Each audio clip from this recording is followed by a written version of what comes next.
Iniciaremos a mesa redonda 1, sobre conservação do patrimônio arquitetônico moderno, Lelé e Arnaldo de Holanda. Gostaria de convidar aqui à mesa o professor Dr. Fernando Diniz, presidente do Núcleo Docomomo Pernambuco.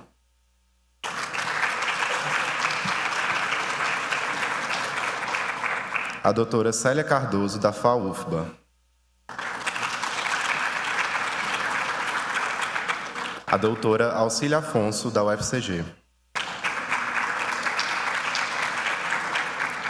E o mestre Ivanilson Pereira, da FAUSP. Bem como a doutora Aline Nóbrega, da UFCG.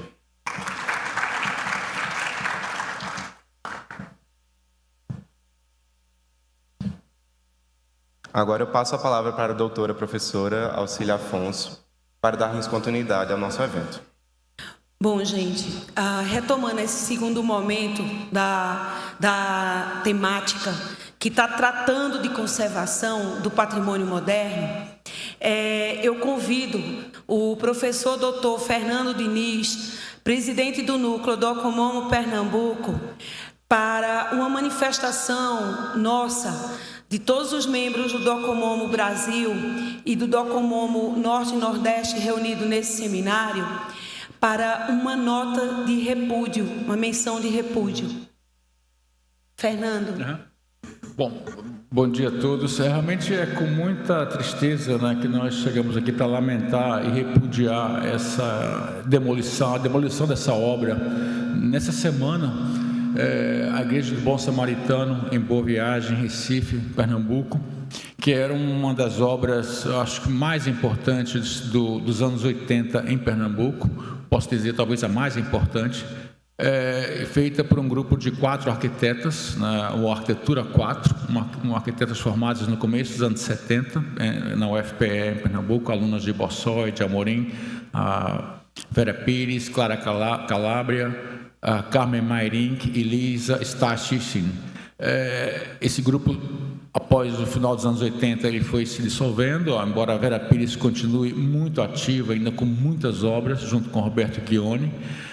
E foi realmente lamentamos muito, porque essa era uma obra fundamental da nossa modernidade, pelo uso dessa grande coberta, né, particularmente o que se destacava nessa grande coberta, esse paraboloide, que foi feito em parceria com o engenheiro uruguaio Ariel Valmadia.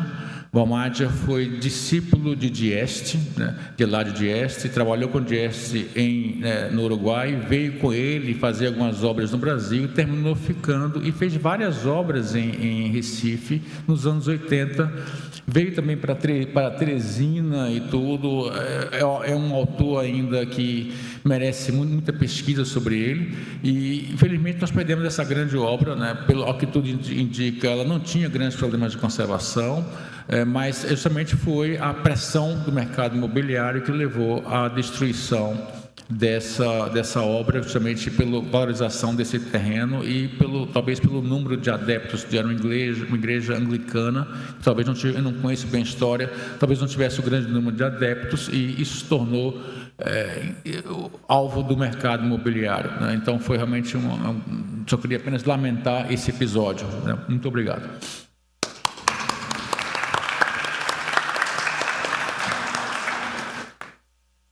Agora, para moderar a mesa redonda, convido a professora Aline Nóbrega, que possui graduação em Engenharia Civil pela Universidade Federal da Paraíba, mestrado em Engenharia Urbana pela Universidade Federal da Paraíba e doutorado em Engenharia Civil pela Universidade Federal de Pernambuco, com período de sanduíche na University of Illinois Urbana-Champaign, nos Estados Unidos. Aline Nóbrega.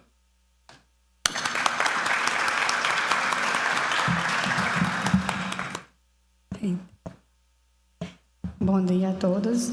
Vamos dar início agora à mesa redonda e vamos ter aí os membros que estão na mesa. Serão 15 minutos, tá, para cada um. Eu vou estar aqui com a plaquinha para avisar vocês, para a gente cumprir bem esse tempo, tá? Vamos começar primeiro com a Célia Cardoso, que tem pós-doutorado em Patrimônio e Projeto pela Universidade de Tecnologia de Delft, na Holanda, tá? É doutora em Arquitetura e Urbanismo pelo Programa de Pós-Graduação em Arquitetura e Urbanismo da Universidade Federal da Bahia, tá? Possui mestrado também em Arquitetura e Urbanismo pela Universidade de São Paulo, tá? É professora atualmente adjunta do curso de Arquitetura da Universidade Federal da Bahia, desde 2009. Coordena o grupo de pesquisa, FABER, Laboratório de Arquitetura e Construção e Tecnologia e Patrimônio, além de participar do Lugar Comum do programa do PPGAL e do FAO da UFBA. Né? E ela atua principalmente com pesquisa e extensão com ênfase em teoria, projeto e crítica da arquitetura. Além disso, também coordena o grupo e realiza pesquisa de ensino e extensão nas áreas de reuso de edifícios industriais modernos, pré-fabricação e arquitetura e estudos avançados sobre a obra de arquiteto João Figueiras Lima Lelé. Agora com você a palavra, tá, Célia? 15 minutinhos.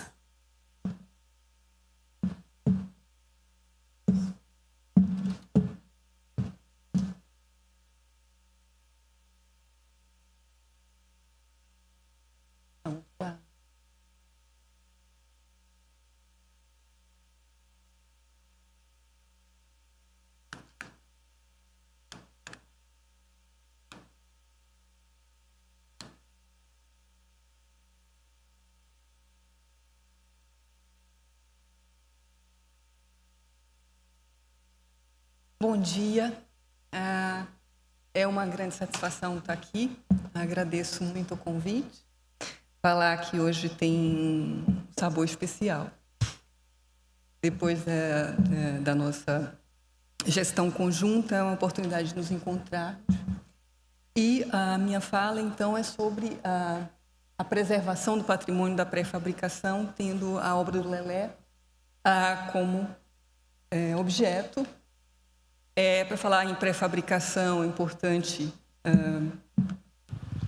mencionar o que é tida como a primeira obra de pré-fabricação no Brasil, na década de 60, que é o ICC, em Brasília, né, apresentado num vídeo fantástico que está disponível online pela UNB, em que o Lelé, apesar do Oscar Niemeyer ser o arquiteto, o Lelé é o responsável técnico. Então, ele faz aqui uma obra, né, desse porte, com pré-fabricação in situ, né, o que denota uma grande engenhosidade, né, pioneiro também, especialmente no que diz respeito à pré-fabricação em argamassa armada, a partir do ferro-cimento. Né. Daqui é uma imagem que Lelé, na década de 80, está em Abadiânia, né, em que ele desenvolve as escolas transitórias rurais, que tem muito a ver com a minha fala. E é importante esse momento em que ele está junto com os homens no campo, né, os operários, marcando o eixo. Né, o eixo que seria a construção dessa escola, né, como os clássicos romanos, constituindo um mundo, né, a partir do Zênite e do Nadir, né, construindo aí a partir do eixo todas as conexões nesse sistema criado por ele, que é o sistema das escolas, depois produzidas em mais larga escala, também na década de 80 e 86, precisamente em Salvador. Então, muitas dessas escolas foram produzidas, atenderam muitas crianças. Aqui, elas têm umas características diferentes, especialmente no que diz respeito a novos elementos em relação às escolas transitórias rurais, porque elas têm dois pavimentos, por conta dos terrenos em que elas precisavam ser inseridas, né, em terrenos densos, em áreas, em favelas em Salvador. Então, foram construídas muitas dessas escolas e demolidas em 2015. Né? Por isso, a gente começou um movimento, né, e propusemos uma ação curricular à comunidade e sociedade para que as pessoas conhecessem esses edifícios. Não só os alunos, mas também as pessoas que usavam esses edifícios e as comunidades em que eles estavam inseridos. Foi a pré-fabricação em arquitetura, trabalhando os edifícios escolares do Lelé, em Salvador. Então, foram demolidas também as creches, que são produzidas também nessa época. Essa é o aspecto, né, de uma das escolas, a Baixa da Égua. Então, elas ocupavam terrenos assim, circundada densamente por residências, né?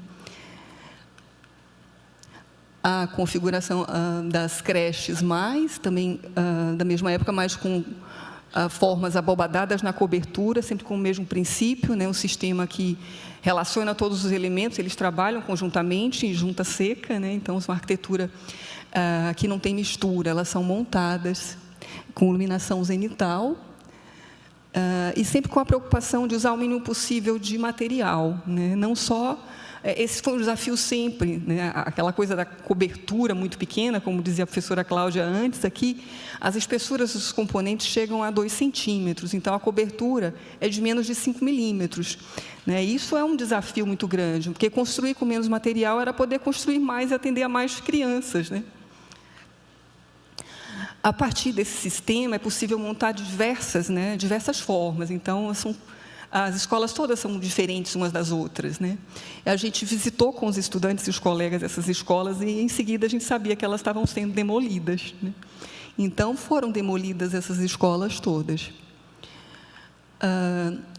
A gente continua trabalhando também com pesquisa, né, e extensão, aqui, buscando aquela coisa de conscientizar do valor dessa obra, né, as pessoas, não só os estudantes, mas as comunidades.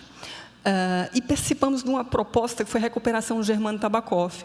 Essas escolas foram produzidas pelo município, mas a gente tem 3 exemplares dentro do campus da Universidade Federal da Bahia. E os outros 2 serão demolidos, mas a gente conseguiu, né, a preservação do módulo Yansan. Eu vou mostrar um pouquinho para vocês. Mas não era só questão de conhecer os edifícios, a gente queria também que as pessoas se aproximassem do que é a prática, entendessem o que é a pré-fabricação. Então, a gente se envolveu no trabalho, junto com o grupo de pesquisa Lugar Comum, que era de proposta de um elemento que pudesse atender a comunidade de uma fábrica abandonada, do movimento Sem Teto da Bahia. E a gente, junto com a comunidade, os estudantes, a gente pensou no que seria um elemento útil para colocar lá. A gente produziu as formas com os estudantes, né? Usamos formas de madeira, e moldamos e assentamos uma bancada de pia, né?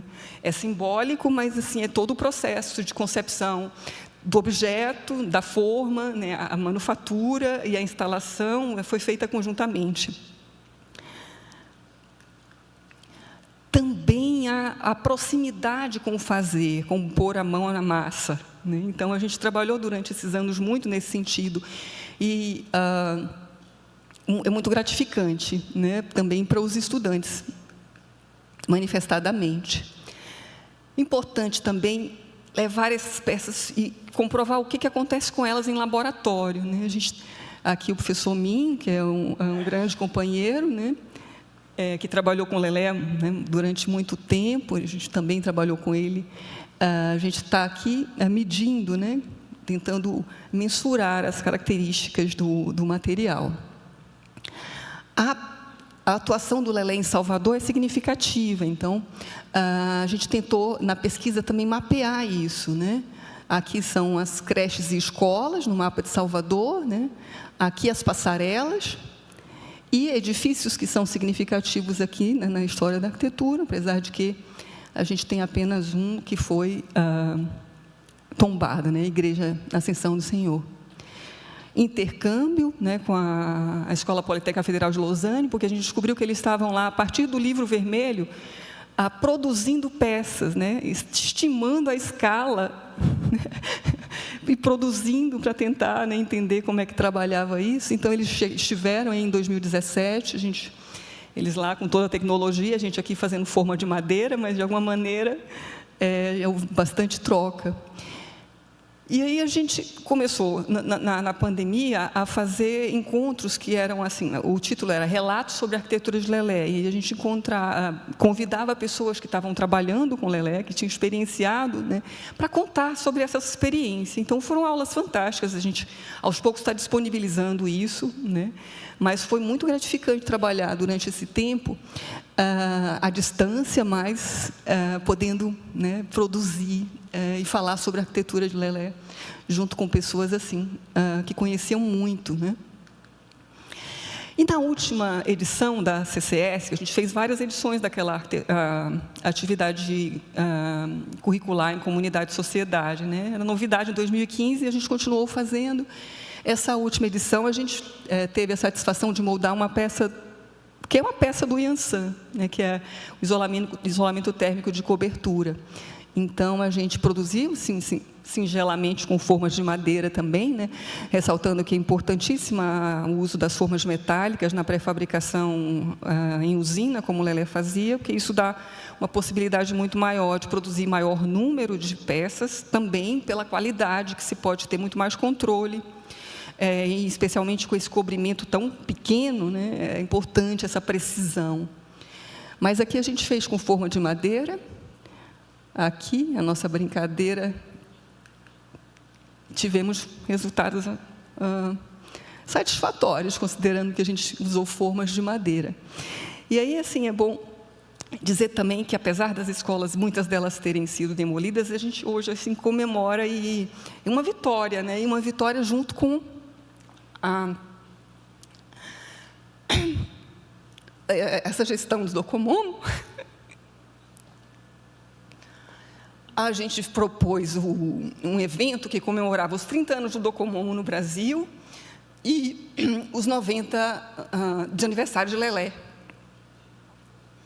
A gente ficou 2 dias produzindo muito, né? Muitas pessoas colaboraram, agradeço a todas as pessoas. E no sábado a gente fez as oficinas, né? E isso foi uma coisa que movimentou bastante, inclusive a DESAL, né? A fábrica de equipamentos comunitários que o Lelé montou em 86, ao longo do tempo mudou de nome, passou a se chamar DESAL, e hoje ainda existe uma empresa de capital misto.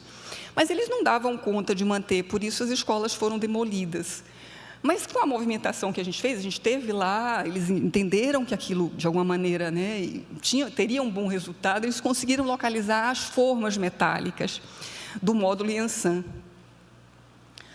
E aí, aqui, os professores da UFBA, né, estudantes que participaram da oficina, infelizmente, não foi possível transmitir pelo encontro, né, mas, enfim, aconteceu e teve bons resultados, porque eles encontraram as formas. E uma outra oficina que a gente fez foi lá no módulo Yansan, ele está aqui, né, ele fica assentado num platô abaixo da faculdade, então a gente, aqui, estudo das patologias, a gente fez junto com esse grupo. Então, são imagens aqui do Yansan, quando em obra e depois de pronto, né, vocês veem aqui, né, a coisa dos pilares, os eixos todos, um aspecto da obra concluída, né, ou quase pronta, e como a gente encontrou a cobertura, né, como a professora Cláudia também observou, a principal fonte de problemas, né, especialmente aí que essa gestão entendeu que as telhas poderiam ser tiradas para colocar uma manta, e depois a manta colocada não tinha como encaixar as telhas de volta, então ficou o edifício anos sem cobertura, né? Com essa manta, e, bom, os pilares ficaram cheios de detritos, de folhas, né, com as árvores em torno. Alguns acharam também, no tempo, colocaram enchimento nos pilares. Então, essa qualidade, apesar da cobertura com problemas, olha a qualidade, né, do acabamento nos interiores, né, também como observava a professora Cláudia. Como o prédio estava, né? A gente estudou o sistema construtivo, para entender, né, como os elementos se comportavam e trabalhavam conjuntamente. Os detalhes aqui, né, dos problemas ocasionados tanto pelas intervenções pouco criteriosas, no sentido de resolver mais rapidamente, como também a presença da água, né? Aqui, a instalação de lógica, energia elétrica passando pelo lugar errado, né? Mas também aí o acúmulo da água enferrujando aqui, né? Transbordando pelo pilar, pelo encontro do pilar com a viga, né? Enfim, problemas que a gente teve que fazer um estudo sobre como recuperar essa estrutura a partir da cobertura, substituindo todos os elementos da cobertura, né? E aqui tem as placas de cobertura, né, que seriam substituídas, recuperadas ou mantidas. As patologias nas fachadas, né, bem diferente uma fachada da outra, inclusive pela diferente exposição. E aqui uma forma, né, encontrada, né, pela DESAL, a forma metálica, né, a complexidade disso. É uma outra engenhosidade, né, uma outra arquitetura, essa arquitetura dessas formas. Aqui um corte transversal e longitudinal, E aqui, olha, como ela se abre para poder desmoldar a viga com mais eficiência, mantendo os cantinhos todos intactos, né? A ferragem aqui, né? Toda a estrutura da ferragem aqui, e depois ela desmoldada. Há umas imagens do que é a sucessão, né? na obra, da troca total da cobertura internamente, né? Um ambiente depois de tiradas as divisórias. Enfim, sobre a conservação, né, importantíssima, a gente falou sobre o que é importante o conhecimento da obra, correta leitura, limpeza, análise de danos, reparos, substituição e experimentação, inovação tecnológica, no que diz respeito à arquitetura pré-fabricada, né? E, para além de conservar, a importância também de atribuir valor à obra pré-fabricada, é importante lembrar, né? A identificação, proteção e gestão do legado da pré-fabricação, a preservação com o processo de patrimonialização, né? Atribuir valores especiais, sejam mnemônicos, cognoscitivos, éticos, estéticos ou afetivos, e o tombamento, né, seguido da documentação e como sinônimo de preservação. Então, a proposta assim, é que a gente, além de documentar e conservar, a gente possa, talvez, também preservar essas arquiteturas, que consiste, né, essa preservação de edifícios e bairros são bens culturais, é um problema econômico e físico, não só econômico, mas não só físico, mas também econômico, né? A vida contínua dos edifícios icônicos e comuns depende do reconhecimento compartilhado de seu valor cultural e social, bem como de sua viabilidade econômica contínua. Isso eu falo da preservação porque existe um único edifício do Lelé que foi tombado, né, uma igreja em concreto moldado em loco, que é a igreja belíssima, Ascensão do Senhor, mas a gente espera proteger também o que é a obra pré-fabricada. E sobre inovação tecnológica, né, é importante que a recuperação do Yansan fomenta também e propicia, a gente pensa agora, no que é o canteiro experimental. Esse é o módulo Yansan, o canteiro experimental, esse é um desenho singelo, mas importante para nós agora, que a gente busca, a partir do Yansan, construir nosso canteiro experimental. Então, esses os professores, colegas do Grupo Faber, eu agradeço e viva o Lelé!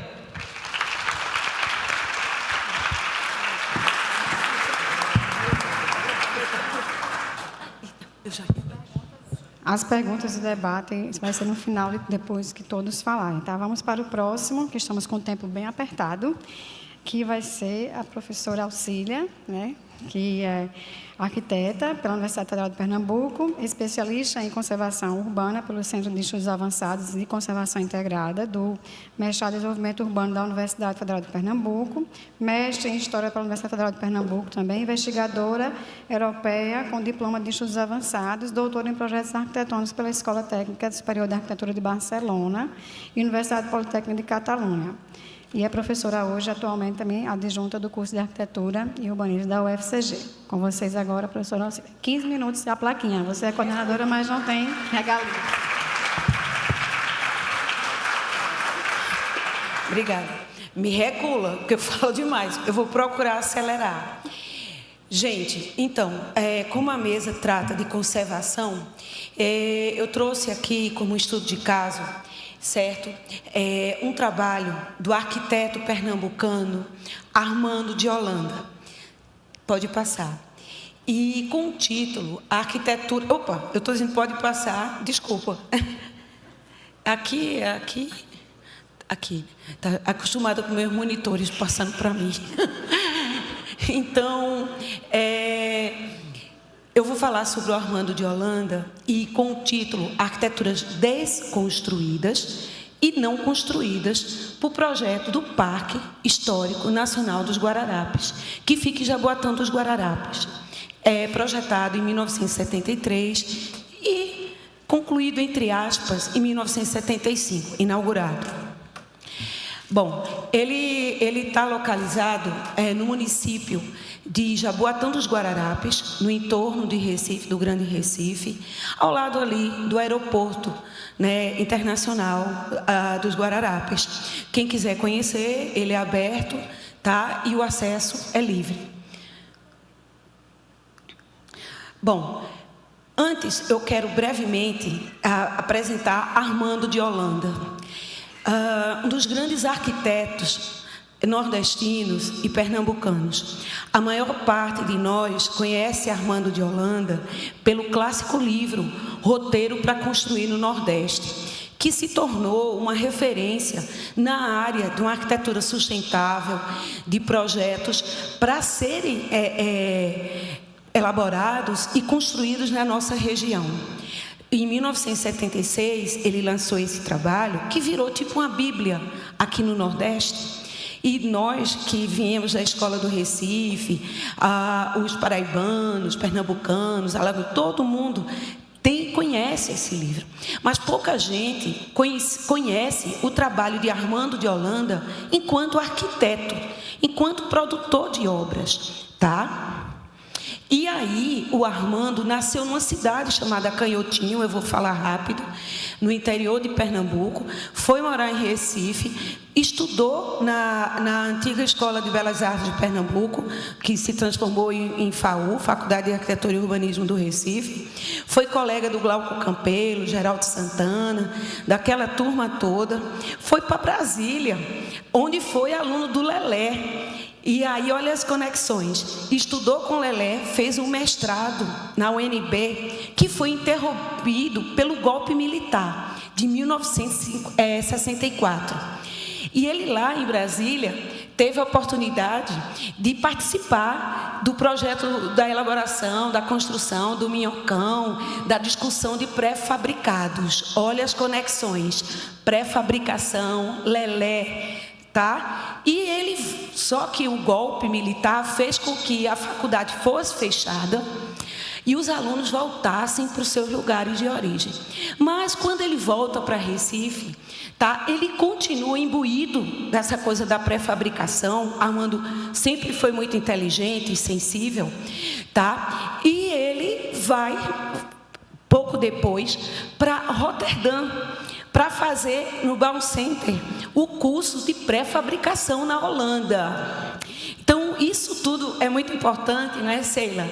A gente vê essas conexões. E aí, ele volta da Holanda, tá, para Pernambuco, para Recife, começa a desenvolver uma série de trabalhos fundamentais com o seu escritório para a Sudene, que estava implantando uma série de projetos industriais, e ele projetou mais de 30 fábricas, porque ele acreditava que os projetos industriais eram uma forma dele botar em prática o discurso dele de pré-fabricação. Em seguida, ele pega uma encomenda do Parque Histórico Nacional dos Guararapes, certo? E ele estava recém-contratado pela Federal de Pernambuco. E ele coloca os professores do curso de arquitetura da Federal para desenvolver o projeto junto com ele. Então, o projeto do Parque dos Guararapes é uma cooperação de Armando com os colegas. E ele coordenava essa equipe. Tá? Quando ele termina o projeto do Parque dos Guararapes, tá? Ele lança o livro, o roteiro, como fosse uma síntese do que ele tinha aprendido no projeto do parque. Então, é importante ver essa linha do tempo. O projeto e depois o livro.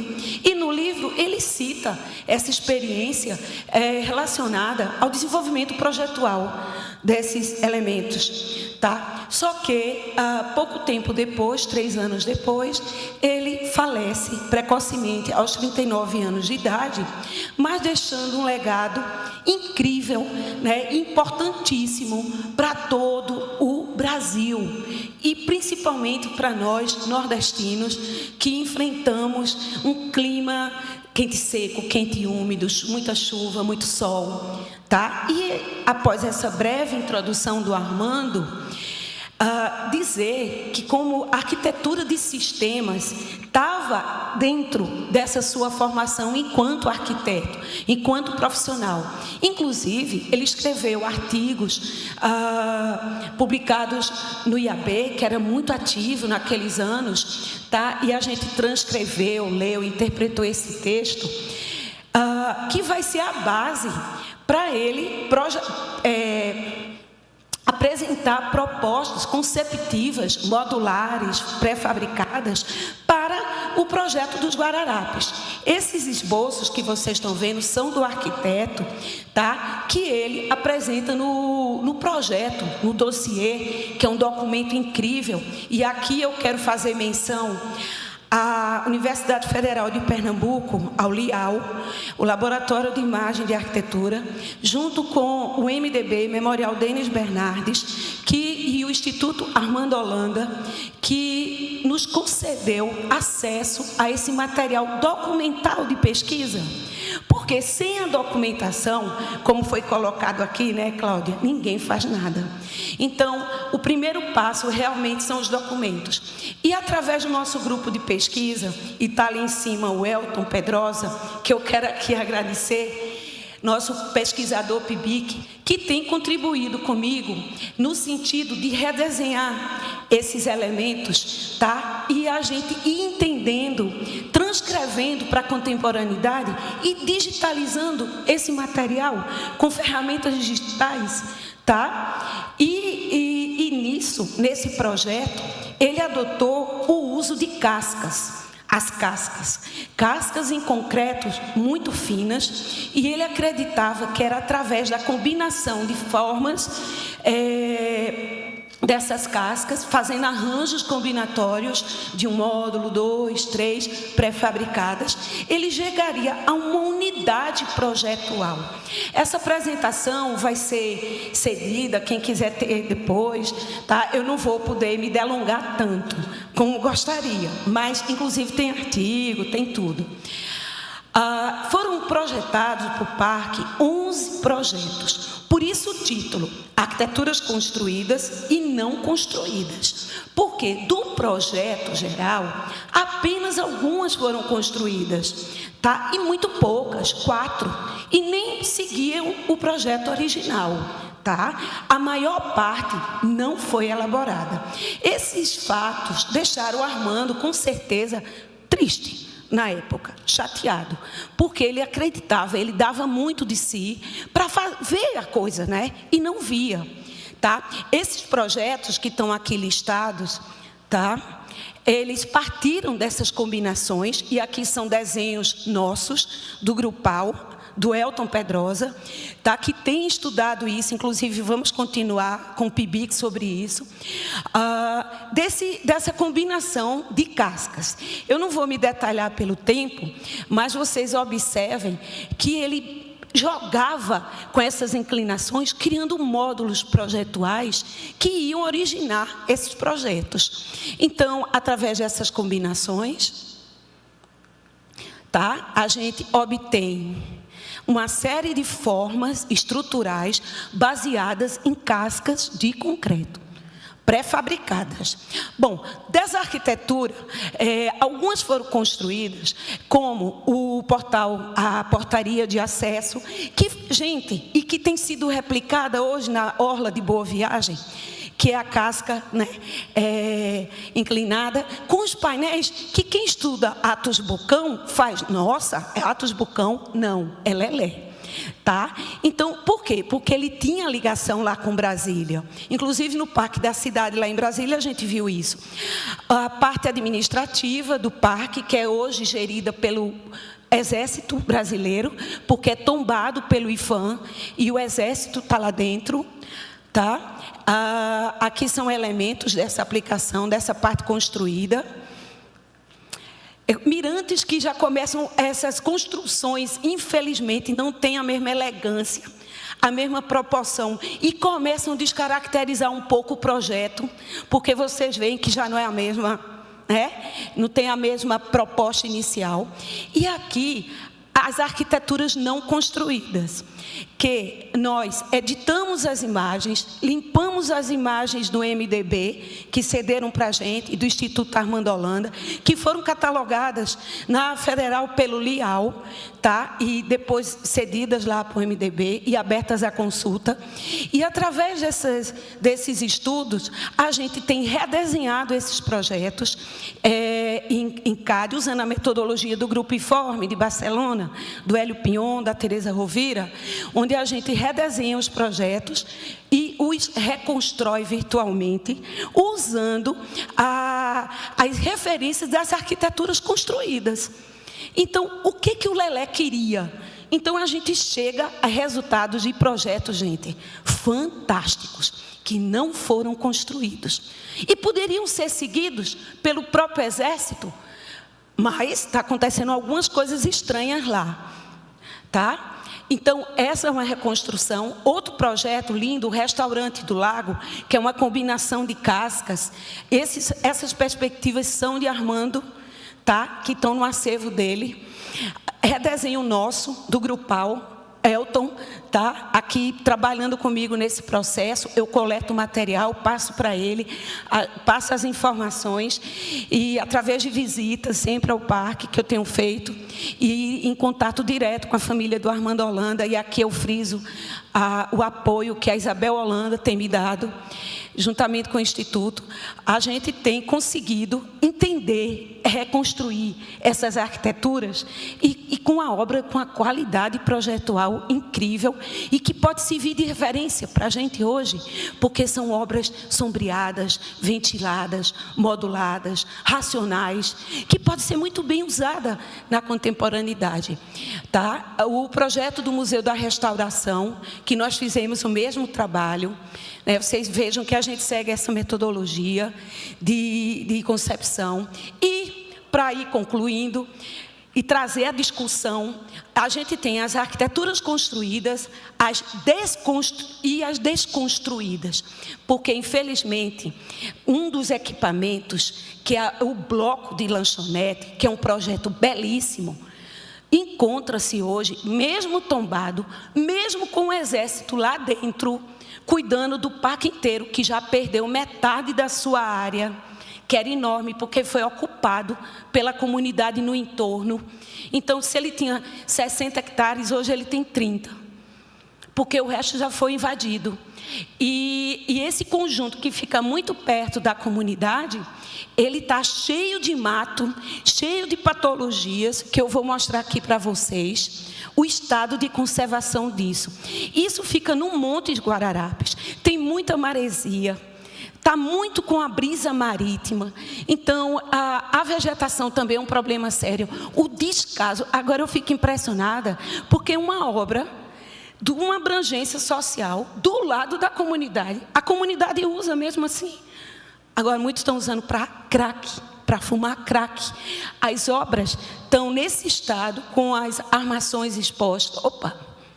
Com armações expostas. Eita, para voltar está difícil. Opa! Estou passando errado. Com armações expostas, com pichações, elementos que a gente viu aqui, Cláudia. E o estado de conservação é bem lamentável. E aqui, reconstruções, que eu acho que é o papel da academia, documentar como era essa arquitetura, denunciar como é que ela está, certo? E ver que se elas pudessem ser mantidas, conservadas, como é que elas estariam, certo?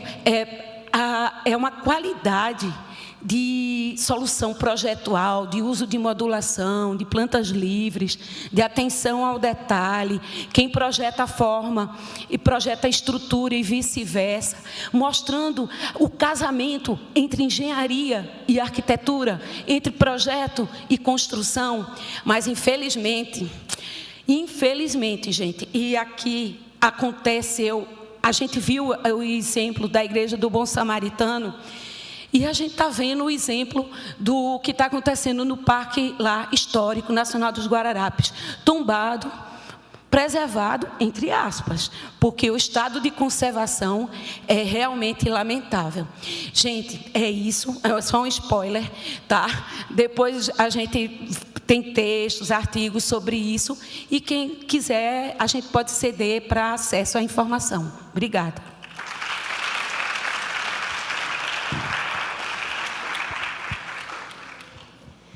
Dando continuidade agora, vamos para o último da mesa redonda. Ivanilson Pereira, mestre em arquitetura e urbanismo na linha de tecnologia da construção, pelo programa de pós-graduação e arquitetura e urbanismo da Faculdade de Arquitetura e Urbanismo da Universidade de São Paulo, tá? é ex-aluno aqui da UFCG, ele tem graduação em arquitetura pela UFCG, tá? E ele atualmente está atuando em pesquisa, no projeto de pesquisa prática de conservação do patrimônio arquitetônico, né? E estamos aqui 15 minutinhos, tá? Bem, pessoal, bom dia. Eu vou tentar aqui ser um pouco mais breve, mas a minha pesquisa, né, que eu vou apresentar um pouco para vocês hoje, ela retoma a obra do mestre Lelé, que a Cília já apresentou aqui para nós, na sua apresentação, e ela é um recorte, né, da minha pesquisa de mestrado, que eu desenvolvi lá na USP, junto com a professora Cláudia como orientadora, e também são pesquisas que eu venho desenvolvendo desde a minha graduação, junto com a professora Caqui, né, de momentos de PIBIC, de PIVIC, sobre a obra do Lelé. Então, eu trago como tema tecnologia da conservação na obra do Lelé, da fabricação digital ao restauro dos CAICs. Então, aqui eu trago, né, o autor desse projeto, que são os CAICs. Os CAICs, eles fazem parte de uma escola proposta pelo Lelé a nível nacional, onde seria um projeto, né, piloto para ser implantado em diversas cidades brasileiras. E isso a gente viu que não foi muito bem implantado, porque esses projetos, por essa equipe não ter assumido a sua continuidade devido ao processo de político, né, processo de impeachment do presidente Collor, e também das próprias construtoras que assumiram esses projetos, acabaram que eles ficaram submersos a esses tipos de processos, né? Então, descaracterizações, abandono. Então, vocês veem que são escolas muito frágeis, né? Como a Célia mesmo falou, elas visitavam projetos, os projetos na sequência eram demolidos. Então, a obra de Lelé, até hoje, ela é muito frágil, né, nesse sentido de conservação. Como ela mesma falou, desses conjuntos de edifícios, apenas um é tombado. E eu trago também aqui essas experiências que são positivas, né? Então, no caso do módulo Iaçã, você nota que essa arquitetura é possível de ser restaurada, é possível de ser recuperada. Então, basta você ter o estudo, o entendimento de como funciona esse sistema, para você atuar nesses edifícios e não deixá-los abandonados. E aí a minha pesquisa, ela parte desse momento, né, de entender essa obra. Então, partir desse aprofundamento de entendimento da obra, para conseguir ter um embasamento para fazer, de fato, uma proposição para ela. Então, só retomando aqui rapidamente, né, a dimensão histórica desse projeto. Então, tem toda essa camada política de que o projeto era vendido como um slogan, né? Então, ter um CAIC numa cidade era um sinal de inovação, de tecnologia. Então, de fato, eram grandes complexos, e esses complexos, além de salas de aula e educação, eles forneciam também assistência social, forneciam apoio médico, forneciam creches, forneciam esportes. Então, de fato, era uma política de integração. Quando a gente retoma esse cenário hoje em dia, o projeto do CAIC inicialmente previa a implantação de 5.000 unidades, mas com o desenvolver do programa, apenas 400 entraram nessa meta. E desse universo, nós conseguimos mapear que 345 unidades chegaram a ser de fato implantadas.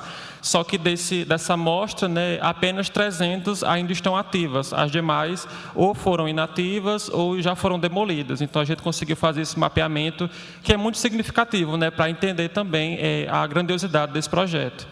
Então, aqui você consegue ver também a dimensão espacial, que mostra essa implantação original do projeto. Essa imagem de satélite é o projeto piloto de Brasília, que, de fato, a equipe tomou frente e executou. As demais não foram acompanhadas pela equipe, né? Foram projetos individuais, e que isso acabou, como vocês podem ver, alterando a concepção, alterando a materialidade, alterando as formas. Então, aqui você vê o traço do Lelé, né, como era proposto, e aí como o CAIC ele foi se adequando e entrando nesse modelo híbrido de ser construído, né? E isso impactou, né, tanto na questão de pavimentações. Então, alguns edifícios eles foram verticalizados, alguns sofreram intervenções de varandas. Então, são intervenções que fogem completamente dessa ideia formal do projeto, mas que foram adaptações que as construtoras foram aplicando a cada um. E, como é importante também, fazer o resgate tectônico, né? Mostrar, entender como é essa obra, como ela foi pensada, como ela foi construída, para, de fato, ter um embasamento para a sua intervenção. Então, a gente fez todo o resgate, né? Mostrando, de fato, como esse projeto ele podia ser implantado e executado. Mas a gente sempre esbarra nessas duas questões, né? A conservação física dessas obras e a sua gestão. Eu puxo aqui um pouco a atenção para o caso da gestão, que foi o primeiro CAIC que eu comecei a estudar, que foi aqui em Campina Grande, o CAIC José Joffre, e a gente acompanhou o processo, né, visitou essa escola, a gente apresentou uma proposta de intervenção para ela, e simplesmente a escola foi demolida ano passado, e aqui vocês conseguem ver o projeto que foi proposto para essa nova escola, inclusive trazendo o mesmo nome de CAIC José Joffre, né? Então você nota que é uma conotação política de trazer uma modernização para as escolas que não está muito pautado nessa ideia de preservar e sem demolir e construir um novo. E sem contar, né, a quantidade de obras que sofrem descaracterizações por justamente não ter essa instrução do que de fato fazer para recuperar essas escolas. E aí a segunda parte do meu trabalho é justamente essa, é mostrar um subsídio, né, para fazer alguma intervenção mínima possível, mas que possa ter esse embasamento. E aí a gente utilizou a fabricação digital para otimizar o processo de produção de alguns móveis e de algumas formas, para fazer a recuperação, tendo em vista que essas escolas elas são pré-fabricadas em argamassa armada, então é uma tecnologia que dedica um pouco mais de atenção. Então, só retomando um pouco os processos, então a gente faz todo o processo de modelagem paramétrica, que é passar esse entendimento da obra para um processo computacional. Então você consegue entender milimetricamente como essas peças elas atuam, como elas são combinadas, qual é a folga entre elas, para que você tenha uma precisão na hora que você possa reproduzi-las. E isso foi importante porque a gente conseguiu trazer uma documentação para essas peças. Como foi um projeto que foi abandonado, não se tem informações sobre qual eram os moldes, quais eram as peças, quais eram as suas dimensões. Então a gente conseguiu trazer essa documentação para esses componentes. Na sequência, esse modelo digital ele foi transformado em um modelo físico através da prototipagem. Então, a gente produziu uma miniatura desse módulo para, de fato, estudar se esses componentes eles foram adaptados, e a gente conseguiu resgatar um módulo dessas escolas através da pré-fabricação, e aqui já aplicando propostas de intervenção em alguns componentes. A terceira etapa é selecionar alguns componentes desse protótipo e fazer, de fato, um estudo para fabricar os seus moldes. Então, aqui a gente tem 3 opções, né, que a gente montou: uma sapata, um painel para laje de cobertura e uma grelha de fundação. São 3 peças com 3 complexidades diferentes. Mas cada uma, como a Cília também abordou, né, trazendo essa parte de complexidade de pensar o projeto da forma para, de fato, fazer a sua construção. Então, como o projeto, né, previa essa utilização da fabricação digital para otimizar essa produção, a gente utilizou, por exemplo, algumas máquinas, como a Halter CNC, para fazer o corte preciso das peças, fazer vincos, encaixes, para que você conseguisse ter essa precisão maior na montagem. E alguns processos foram manuais, né, tipo compatibilizar a montagem da forma. Então, a gente fez o corte da peça e associou aqui, por exemplo, para o molde da sapata. Então, isso é todo um pensamento projetual, de fato, de como prever o deslocamento dessa peça, o seu desmolde, como vai ser o encaixe dessas peças. Então, tudo isso demanda um processo de pensamento projetual também. Aqui é utilizando outros materiais, como, por exemplo, placas de PVC, que foi utilizado para essa placa de painel de cobertura.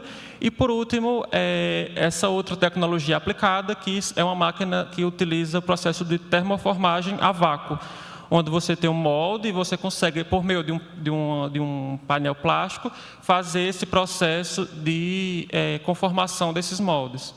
Então, nesse caso aqui, utilizando o PETG.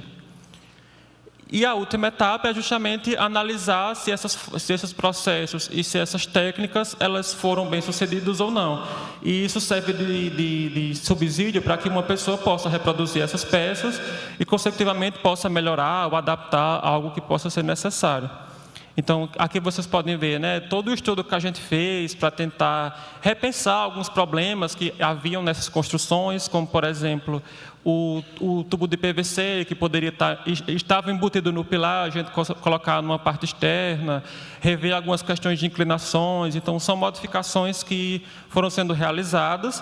E a gente também fez uma simulação de uma intervenção projetual numa escola, para mostrar se essa transformação ia impactar ou não aquele patrimônio. Porque, como já está consolidado, a gente não podia chegar com intervenção que agredisse a concepção da forma.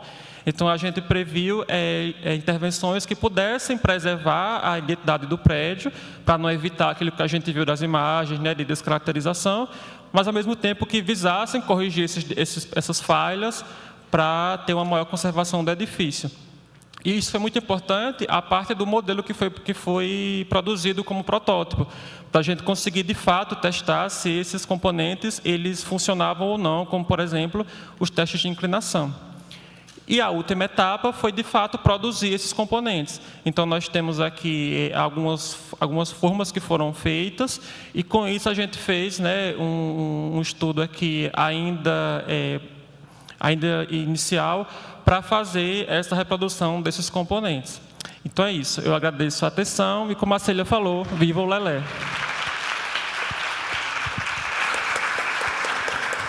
Obrigada. Bem, nós temos 5 minutinhos para perguntas, para quem quiser fazer algum comentário. Aqui, temos um.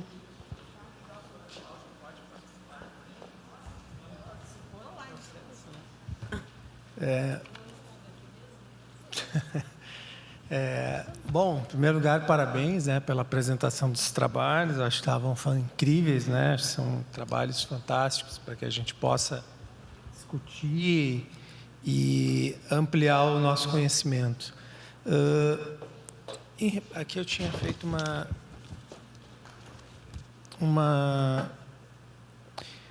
uma questão para a professora Cláudia, e acho que também fica aberto, né, para os demais colegas, que são essas reflexões, né, sobre a questão da pegada de carbono e, de uma certa maneira, a visão de que, na contemporaneidade, trabalhar com concreto armado é um problema, né? Mas o concreto armado faz parte da nossa cultura arquitetônica, da nossa cultura construtiva. Então, para a professora Cláudia, se ela pudesse avançar um pouquinho mais, aqui ela falou da tese do Fábio Galo Júnior, né, sobre essas questões, e em relação ao Ivanilson, a Sheila e a Caqui, essa visão, né, deles, desta questão, né, porque nós estamos falando em reconstrução, seja virtual ou não, mas dessas questões relativas ao uso do concreto armado, cultura arquitetônica e pegada de carbono. Obrigada pela pergunta, e isso faz parte também das minhas reflexões assim, e ações, né? A gente precisa refletir e agir também. Mas você colocou uma coisa importante sobre a vilania do concreto armado, né, que estão divulgando por aí. Primeira coisa, vocês viram aquilo que eu coloquei aqui. Aquilo lá foi o Fábio Galo e eu, Fábio Galo Júnior e eu, a gente começou a fazer esses levantamentos para saber a gente chama em português assim altura estrutural equivalente, né? E é um índice muito importante. Há uns professores na Escola Politécnica da USP, eu não posso me adiantar agora porque eu não tenho conhecimento detalhado sobre esse projeto, esse estudo deles. Mas eles estão trabalhando com esses índices, né, para saber se as estruturas, de fato, elas vão reduzir o consumo de concreto, claro, dentro de um limite de estabilidade, equilíbrio, funcionalidade. Então, essa é uma informação importante. Uma vez os professores lá da Poli me perguntaram da FAO, que eles estavam querendo construir um outro edifício na Poli, com essas características do edifício Artigas. E todo mundo achando que era um desperdício de concreto. Aí eu mostrei para eles, falei assim, escuta aqui, ó, a altura estrutural média aqui é de 29 centímetros. E aquele estudo lá de Singapura diz que um concreto racional tem altura estrutural equivalente de 40 centímetros. Então, a gente já tem uma estrutura racionalizada. E eu tenho quase que certeza do que eu estou falando, eu não posso falar porque não dá para generalizar. Mas essa arquitetura os projetos estruturais dessa arquitetura, que eram feitos em combinação arquitetos e engenheiros, eles são muito racionais, muito mesmo. E não é só por causa desse índice. E tem um outro detalhe importante, número também. O edifício Vila Nova Artigas já completou 50 anos de função, de vida útil. E o que está escrito nessas normativas ou nas expectativas que a gente tem de vida útil de estruturas? 50 anos. Ele já completou a sua vida útil. E eu costumo dizer, isso aí são palavras minhas, aquele edifício já, assim como outros também, mas aquele especialmente, já enfrentou tantos desaforos, sabe, sem o devido cuidado, e ele está lá, com poucas intervenções. É claro que há problemas, como tudo, mas eu acho que esses edifícios revelam uma característica da qualidade dos projetos feitos. Claro, as fachadas elas estão degradadas e precisam de uma nova intervenção, por muitas razões, né? Mas as qualidades estruturais e de produção desse concreto, eu acho que é um valor técnico que tem que ser a gente tem que documentar isso com clareza. Não com clareza, eu sei que a gente tem clareza, mas começar a documentar e expressar e falar, escuta, esse nosso patrimônio já tem 50 anos e tem edifício de concreto por aí que não dura 20 anos. Entendeu? Então, essas qualidades também são valores culturais, patrimoniais, que, na minha opinião, a gente tem que começar a divulgar com mais contundência. E a tese do Fábio, ela também revela coisas importantíssimas, assim. Eu falei assim, quando a tese dos orientandos, é porque eles são bons, não é porque o orientador orientou bem, mas eles são pesquisadores excelentes. E o Fábio estuda aquele edifício há muitos anos, desde a sua iniciação científica. Então, eu falei, Fábio, é só você que vai conseguir fazer esse tipo de trabalho. E ele fez. E nessas avaliações que ele fez, ele é um estudo analítico, né? Assim, atualizando, tendo como base os fundamentos e as funções de cálculo da época, né? Que já eram bastante avançadas para a época, atualizando e fazendo uns estudos de elementos finitos. Mas é um modelo híbrido, né? E aí a gente vê como esses elementos eles foram bem calculados, né? Bem construídos. Como eu falei, há problemas. Na tese dele a gente identificou pontos notáveis, como eu falo da estrutura. Notáveis é porque a gente tem que olhar para eles.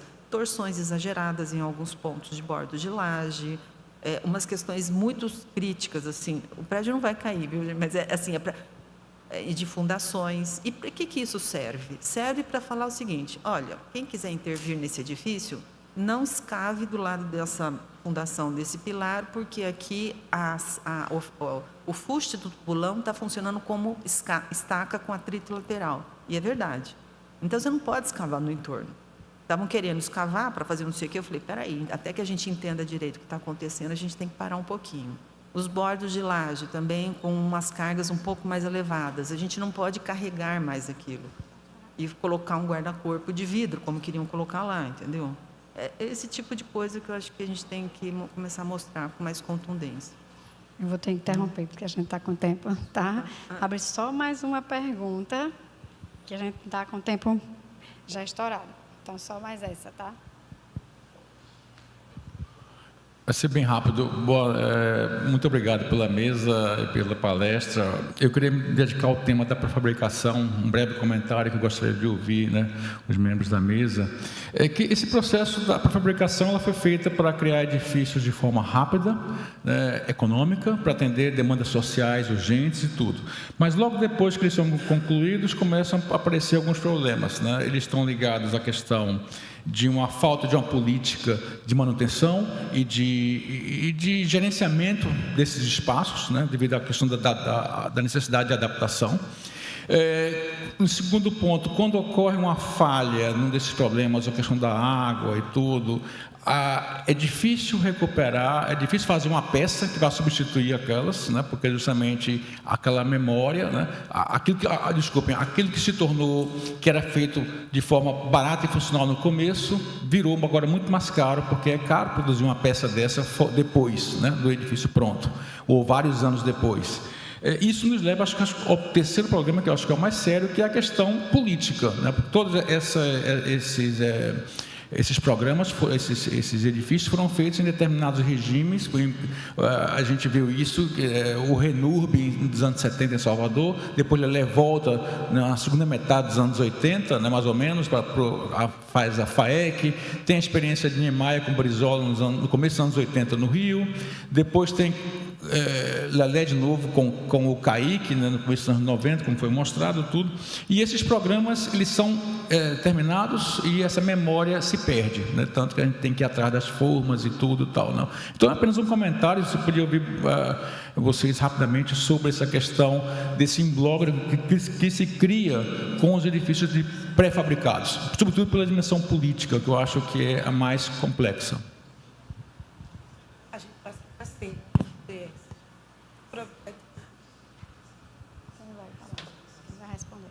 O professor Fernando faz uma boa síntese dos problemas relacionados com a pré-fabricação. E essas coisas a gente não tem como não deixar de enfrentar, né? Mas a questão da vida útil pensada, né? O módulo Yansan foi estimado por Lelé para ter 20 anos de vida útil. Na verdade, tem bastante, e pode ir muito mais depois dessa intervenção em que a gente trocou a cobertura. E a cobertura a gente trocou por questões também que podem ser, de alguma maneira, controladas, né? A entrada das folhas, né? A troca do ralo abacaxi por uma tela. Então, é sempre como melhorar. E essa coisa da inovação tecnológica é importante nesse sentido, também é muito presente na obra do Lelé, a questão da inovação tecnológica. E aproveito até para responder um pouco da pergunta do professor Serê. O pessoal da Politécnica de Lausanne, também a partir da obra do Lelé, está agora fazendo experimentos com um tipo de cimento que tem menos clinker, né? Então, isso também para diminuir a pegada de carbono. Há melhoras que a gente pode sempre fazer, tanto no sistema quanto na constituição mesmo dos materiais. O Lelé sempre experimentava novos materiais, né? A armadura galvanizada, a gente já fez coisas melhoradas no Yansan agora, né? A própria Desal, que é a antiga FAEC, já melhorou uma série de coisas pela observação.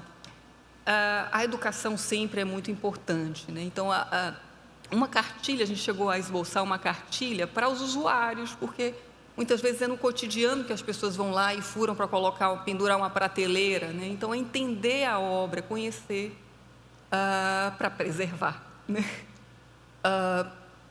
A gente continua na esperança de trabalhar com argamassa armada para fazer, né, edifícios leves, né, para produzir e atender às demandas da sociedade. Sempre com inspiração, né, na obra do Lelé.